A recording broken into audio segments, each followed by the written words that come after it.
फिर से आपसे सबसे मैं रूबरू हूँ नागेंद्र। और इंग्लिश लिटरेचर की शुरुआत ही एंग्लो सेक्शन से होती है। और अब मैं आपको बताता हूँ कि इस ज़माने में, जैसे मैंने कहा कि सारे लोग जितने भी ये पैगन गॉड को मानने वाले लोग थे शुरुआत में, बाद में हालांकि ऑगस्टाइन के आने के बाद इन्होंने क्रिश्चियनिटी को बहुत अच्छे तरीके से पॉजिटिवली लिया और धीरे धीरे पूरा नेशन क्रिश्चियनिटी के रंग में रंगने लगा। और 1066 में जब नॉर्मन्स लोगों ने नॉर्मेंडी से इन पर अटैक किया, जो कि फ्रांस से आए थे, तो तब तक ये पूरी तरह क्रिश्चियनिटी के रंग में रंग चुके थे। लेकिन इन सब के बीच में आप देखिए, ये लोग हार्ड थे, ये लोग वॉरियर्स थे, ये लोग नेचर को मानने वाले थे, ये लोग हीरोइज्म को मानने वाले थे, ये पावर को पूछते थे, ये इस तरीके से जो है जैसे काम जो बोल्डनेस वाले काम होते हैं उन कामों में इन्हें मज़ा आता था, एडवेंचर्स इनका शौक था। इस तरीके की लाइफ जीने वाले कैसा लिटरेचर लिख सकते हैं, और फिर समाज में किस तरीके की चीज़ें हो रही हैं वो इनके लिखने में किस तरीके से असर डाल रहा है, इसको देखिए। तो मैं इसको बिल्कुल पॉइंट वाइज समेटता हूँ। तो मैं कहता हूँ कि आप सिर्फ 5 पॉइंट में एंग्लो सेक्शन लिटरेचर को समझ सकते हैं। और वो 5 पॉइंट्स थे कि उन 5 पॉइंट्स में क्या आता है आखिर, जो फीचर्स हैं एंग्लो सेक्शन के। तो पहला फीचर मैं आपको बताऊं वो था कि इनके हर लिटरेचर में एक चीज़ दिखती है कि लव फॉर पर्सनल फ्रीडम। एक इंडिविजुअल की जो स्वतंत्रता है, वो उसका जो लव है, उसके लिए जो पैशन है इनके मन में, वो हमेशा दिखता है। ये चाहे इनकी ज़िंदगी जीने के तरीके में शामिल रहा हो, या फिर ये इनके लिटरेचर में जितनी भी कहानियाँ या जितनी भी पोइट्री ये मिलती हैं उन सब में शामिल रहा हो। दूसरी चीज़, जिस दूसरे पॉइंट पे हम इनको समझ सकते हैं इनके लिटरेचर को, कि इनका literature basically responsiveness to nature रही है। इनके लिटरेचर में आपको नेचर का बहुत बड़ा रोल मिलेगा, और हमेशा ये नेचर की पावर्स और नेचर को पूरी तरह रिस्पॉन्स देते हैं। मैंने आपसे पहले ही कहा था कि पैगन गॉड्स को मानने वाले लोग हैं और नेचर को पूजने वाले लोग हैं, और उससे बहुत सारे bad omens, good omens, nature के वजह से अपनी चीज़ों को प्लान करना, नेचर के हिसाब से टालना। और उस वक्त पे इनके पास नेचर के अलावा कुछ था भी नहीं, क्योंकि साइंस इतना डेवलप नहीं था, तो नेचर में होने वाले चेंजेस से ही अपनी लाइफ को पूरा कंट्रोल करते थे। तो ऐसा होना लाजमी था, it was very obvious then. Fine, अब ये दूसरा फीचर था इसका। अब हम तीसरे फीचर की अगर बात करें तो रिलीजन एक ऐसा सब्जेक्ट था जिस पे लिटरेचर बहुत ज़्यादा मिलता है, क्योंकि देखिए क्रिश्चियनिटी के साथ इनका बहुत नाता जुड़ रहा था, और क्रिश्चियनिटी वहाँ पहले से मौजूद थी, और इनके लिए एक बिल्कुल नया एक्सपीरियंस था कि क्रिश्चियनिटी को समझें, क्रिश्चियनिटी को देखें, एक पैगन गॉड को मानने वाले लोग किस तरीके से जीसस क्राइस्ट को मानने की ओर मुड़े और कैसी चीज़ें उस समय रची। तो ये सारी क्रिश्चियनिटी भी या रिलीजियस एक फैक्टर था, वो भी इनके लिटरेचर को पूरी तरह कमांड करता है।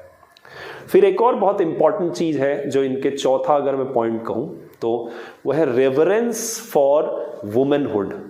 बड़े मज़े की बात है, और ये बहुत अच्छा लगता है जान के कि इनकी एज में, जब इंग्लैंड में बाद में हम बहुत डेवलपमेंट देखते हैं, तब भी आप देखते हैं कि वुमेन के लिए बहुत सारे राइट्स नहीं हैं, लेकिन इनकी एज में रेवरेंस फॉर वुमेनहुड था, यानी वुमेन के लिए बड़ी श्रद्धा थी, और वुमेन को बड़ी अच्छी नज़रों से देखा जाता था, उनको हक भी थे, उनको राइट्स थे। और women were also great warriors, ठीक है, वो भी अच्छा वॉरियर होती थी, और वो कई जिम्मेदारियों को साथ में निभाती थी। So they used to pray, or they used to keep the women at the place where you can say that at divine place, divinity की तरह ये मानते थे womanhood को। So this also comes in their literature, ठीक है। पांचवा point जो सबसे इंटरेस्टिंग है कि क्योंकि ये लोग वॉरियर थे बाय नेचर, और क्योंकि ये लोग बोल्ड थे, मौत इनके लिए बहुत खेल मात्र थी, और ये किसी भी तरीके के खतरे से जूझने के लिए तैयार रहते थे। तो इनके लिटरेचर में जो दिखता है सबसे ज़्यादा, वो दिखता है स्ट्रगल फॉर ग्लोरी। ये ग्लोरी चाहते हैं, अपने जीवन में फेम चाहते हैं, और उसके लिए अपनी जान तक दे सकते हैं, और रेप्यूटेशन और ग्लोरी ही इनके ज़िंदगी का एकमात्र मकसद होता था कि हीरोइज्म को अचीव करके मरें। So this was a kind of mental bend. तो आप इस तरीके के 5 पॉइंट्स में इस पूरे लिटरेचर को समेट सकते हैं। अब बात आती है, जब अगर ये सारे पॉइंट्स इन लिटरेचर में आने वाले हैं तो लिटरेचर कितने जॉनर्स यानी कितनी विधाएं इसमें थी। तो जॉनर्स की बात करें तो सबसे पहली जॉनर जो था, मैं पहले 3-4 जॉनर ही इसमें थे। पहला जॉनर आप कह सकते हैं कि हीरोइक पोएट्री, क्योंकि हीरोइज्म की बात होनी है तो पहला वही आ जाता है, हीरोइक पोइट्री। तो हीरोइक पोइट्री में आपका एंग्लो सेक्शन में सबसे बड़ा एग्जाम्पल आपके पास है बियोवुल्फ। जर्मनिक ट्राइब्स के कल्चर को समझाता हुआ, इवन इसमें कई और भी छिपे हुए थीम हैं जैसे एरिस्टोक्रेसी और जो है हीरोइज्म, और भी कई चीज़ें हैं जो इसमें मिलती हैं। तो एकमात्र ये कंप्लीट एपिक है जो हमें मिला है, complete epic, I am emphasizing. और ये एपिक ऐसा है एंग्लो सेक्शन का जो बाद में डिसाइफर हुआ, पहले तो उन लैंग्वेज को समझ नहीं पाए थे लोग। तो ये एक ऐसा एपिक है जो कंप्लीट है अपने आप में, और इसमें बियोवुल्फ नाम का हीरो है, और ये एक ऐसी कहानी बन चुकी है आमतौर पे जो हर एक की ज़ुबान पे है। और बियोवुल्फ में हॉलीवुड में मूवी भी बनी है। तो ग्रेंडेल नाम की शैतान और उसके बेटे से भिड़ता है, और लास्ट में उस जगह को ये डेन्स की कहानी है, तो वहाँ पे लास्ट में ड्रैगन से बचाते हुए शहीद होता है, और ताउम्र वो उस जगह की रक्षा करता है। तो बियोवुल्फ एक वॉरियर है। इस पूरे एपिक में और उस ज़माने की चीज़ों में एलिटरेटिव पोइट्री बहुत ज़्यादा इस्तेमाल की जाती है। एलिटरेटिव यानी एलिटरेशन जिसमें हो, कॉन्सोनेंट वर्ड की आवृत्ति हो। वैसे एलिटरेशन में और भी सेगमेंट होते हैं, आप उसके लिए मेरा जो फिगर ऑफ स्पीच वाला वीडियो देखिएगा जिसमें एजोनेंस, कॉन्सोनेंस और भी चीज़ें हो जाती हैं। लेकिन अगर आपको मोटा मोटा समझना है तो alliteration is repetition of consonant sound बहुत था। एलिटरेटिव पोइट्री ही होती थी बेसिकली। उसको जैसे हिंदी में आपने सुना होगा, चारू चंद्र की चंचल किरणें खेल रही हैं जलथल में, च वर्ड की आवृत्ति है, तो ये अनुप्रास अलंकार है। सेम वे ये एलिटरेटिव पोइट्री बहुत होती थी, और बियोवुल्फ इसका एक सबसे बड़ा एग्जाम्पल है एलिटरेटिव पोइट्री का। इसके अलावा वॉल्डेयर नाम की हीरोइक पोइट्री है, और द बैटल ऑफ मेल्डन नाम की हीरोइक पोइट्री है। ये कुछ हीरोइक पोइट्री जो बहुत फेमस है। दूसरा जॉनर आता है जिसको हम कहेंगे रिलीजियस। मैंने कहा था क्रिश्चियनिटी और बाकी चीज़ों में पहले क्लैशेस थे और बाद में आने लगे सही से। तो रिलीजन की बात करें तो एंग्लो सेक्शन क्रिश्चियन पोइट्री इसके अंदर आती है पूरी, क्योंकि जब क्रिश्चियनिटी का बोलबाला हो गया था, और बहुत अच्छी पोएम्स इसमें हैं जिनके पार्ट्स भी हैं। तो मैं केवल नाम ले रहा हूँ क्योंकि फिर बहुत गहराई में जाना हो जाएगा। आपको मैं सिर्फ वो चीज़ें बता दे रहा हूँ जिसमें आप कुछ चीज़ें और गहराई पे जा सकते। तो जेनेसिस नाम की एक पोएम है जो रिलीजियस क्रिश्चियन पोइट्री में आती है एंग्लो सेक्शन। एक्सोडस बहुत फेमस पोएम है, डैनियल फेमस पोएम है, जूडिथ एक फेमस है, और द क्राइस्ट फेमस है, जूलियाना फेमस है, द फिनिक्स है, द फेट ऑफ एपोसल्स है, द डिसेंट इनटू हेल है। ये सारी जो है बहुत famous religious Anglo Saxon Christian poetry है। दो जॉनर आपको मैंने बताए, हीरोइक, रिलीजियस। तीसरे जॉनर में आते हैं। तीसरा जॉनर बहुत इसमें वो भी यूज हुआ है, वो है एलिजीज यानी शोक गीत, लेमेंटिंग सॉन्ग्स। और ये वो सॉन्ग्स हैं जिनको हम नॉन क्रिश्चियन पोइट्री में भी रख सकते हैं, यानी इसमें रिलीजन कहीं इंटरसेक्ट नहीं करता। So when they talk about non-religious poetry, तो elegies can be counted in that also। तो ये कौन सी है आखिर? तो इसमें भी बहुत फेमस है। जैसे आपको मैं कहूँ डियोर्स लेमेंट, DEOR, डियोर्स लेमेंट बहुत फेमस है।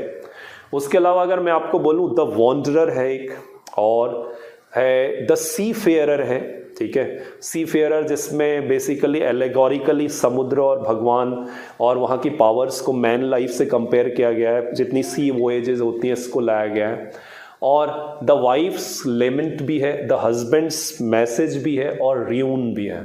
तो इतनी सारी फेमस आपकी एलिजीज भी हैं। तो 3 जॉनर आपके। और लास्ट जॉनर जो इसमें पाया गया लिटरेचर में, इसके बाद आप समझिए कि एंग्लो सेक्शन का लिटरेचर का ये लास्ट जॉनर है। तो लास्ट जॉनर में आते हैं प्रोज। प्रोज भी इसमें पाया गया, लेकिन क्या प्रोज इतना टेक्निकल था कि वो ऐसे लिखते थे या आर्टिकल्स लिखते थे या फिर कुछ और तरीके की शॉर्ट स्टोरी या कुछ फिक्शन था? नहीं, बिल्कुल नहीं। प्रोज में ऐसा कुछ भी नहीं था। प्रोज में 2 खास बातें थी। एक था कि इन्होंने कुछ किताबें ट्रांसलेट की थी, they had done good translations, ठीक है, एक वो प्रोज में आएगा। और दूसरा, ज़्यादातर क्रॉनिकल्स आते हैं जिसमें ये हिस्ट्री को क्रोनोलॉजिकली डॉक्यूमेंट करते थे। तो ये क्रॉनिकल्स और ट्रांसलेशंस ही प्रोज में माने जाएंगे।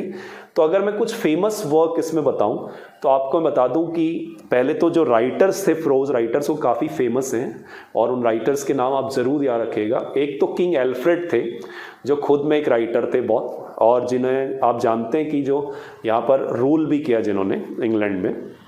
दूसरे एल्फ्रिक हैं, AELFRIC, एल्फ्रिक। तीसरे वुल्फस्टन हैं, वुल्फस्टन भी एक अच्छे प्रोज राइटर रहे हैं। और एल्फ्रेड ने ज़्यादातर काम किया क्रॉनिकल्स में। इन्होंने क्रॉनिकल्स को डॉक्यूमेंट किया है क्योंकि ये राजा भी थे और इनके सामने इतनी घटनाएं हो रही हैं, ये हिस्टोरिकली उसे डॉक्यूमेंट करना चाहते थे। एल्फ्रिक ने जो काम किया वो कोलोक्वीज में किया है, और कोलोक्वीज हम लिटरेरी टर्म में समझाएंगे कि व्हाट इज़ दैट कोलोक्वीज।